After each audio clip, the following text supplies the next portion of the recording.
Bank থেকে যে পরিমাণ টাকা ঋণ নিয়েছি তা পরিশোধ বাবদ বাদ দিলে আমার আর কোনো নেশা পরিমাণ টাকা অবশিষ্ট থাকে না। এমত অবস্থায় আমার উপর কোরবানি করা কি ওয়াজিব? আমরা ৯ জন ভাই। পিতা থেকে ওয়ারিশ সূত্রে যে পরিমাণ সম্পদ পেয়েছি তা অবন্টিত। যদি বন্টন করা হয় তাহলে সবাই নেশাবের মালিক হয়ে যাবে। এক্ষেত্রে সবার পক্ষ থেকে একটি কোরবানি করলেই আদায় হয়ে যাবে, নাকি প্রত্যেক একজনকে পৃথক পৃথক ৯টি কোরবানি করতে হবে? ৩ নম্বর প্রশ্ন করেছেন যে চোরাইকৃত পশুর দ্বারা কোরবানি দিলে কোরবানি কি আদায় হয়ে যাবে?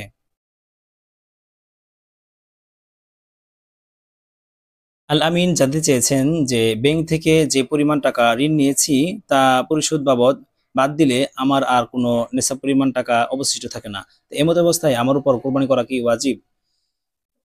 ব্যাংক থেকে যে টাকা নেওয়া হয়েছে এই টাকাটা দেখতে হবে যে কিসের জন্য বা কোন কাজের জন্য নেওয়া হয়েছে। যদি সাংসারিক প্রয়োজন কাজের জন্য ঋণ নেওয়া হয় তাহলে এই ঋণ বাদ যাবে। অর্থাৎ এই ঋণ টাকা পরিশোধ করার পর যদি টাকা অবশিষ্ট থাকে এবং নেশাব পরিমাণ যদি হয়ে থাকে তাহলে তার উপর কোরবানি ওয়াজিব।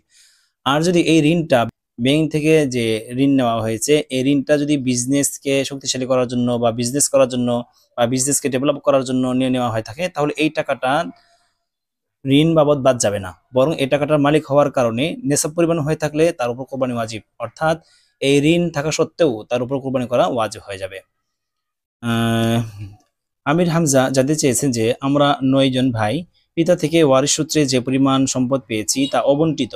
যদি বন্টন করা হয় তাহলে সবাই নেশাবের মালিক হয়ে যাবে। এক্ষেত্রে সবার পক্ষ থেকে একটি কুরবানি করলেই ওয়াজিব হয়ে যাবে বা আদায় হয়ে যাবে, নাকি পৃথক পৃথক ৯ জনকেই ৯টি কুরবানি করতে হবে? পিতা থেকে সম্পত্তি নেওয়ার পর যদি বন্টন করার পর সবাই যদি নেশাবের মালিক হয়ে যায় তাহলে এক্ষেত্রে প্রত্যেক এক একজনকে একটা একটা করে কোরবানি করতে হবে। অর্থাৎ ৯ জনকে ৯টা কোরবানি করতে হবে, একটা করলে আদায় হবে না। আহ, আবু বকর জানতে চেয়েছেন যে চোরাইকৃত পশু দ্বারা কোরবানি দিলে কোরবানি কি আদায় হয়ে যাবে?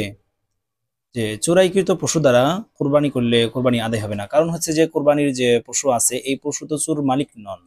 মালিক না হওয়ার কারণে এই গরু কোরবানি করলে কোরবানি আদায় হবে না। এবং যদি চোর নিয়ত করে মালিকের পক্ষ থেকে কোরবানি করে দেওয়ার তারপরে আদায় হবে না, কারণ হচ্ছে মালিক এই জায়গায় অনুমতি দেননি। এখন অনুমতি না থাকার কারণে মালিকের পক্ষ থেকেও আদায় হবে না এবং চোরেরও আদায় হবে না।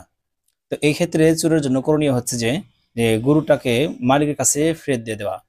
কারণ হচ্ছে যে মালিকের অনুমতি ছাড়া গোশত খাওয়াও না জায়েজ, এবং কি কোনো জিনিসই মালিকের অনুমতি ছাড়া ছাড়া খাওয়াটা ঠিক না, জায়েজ নেই।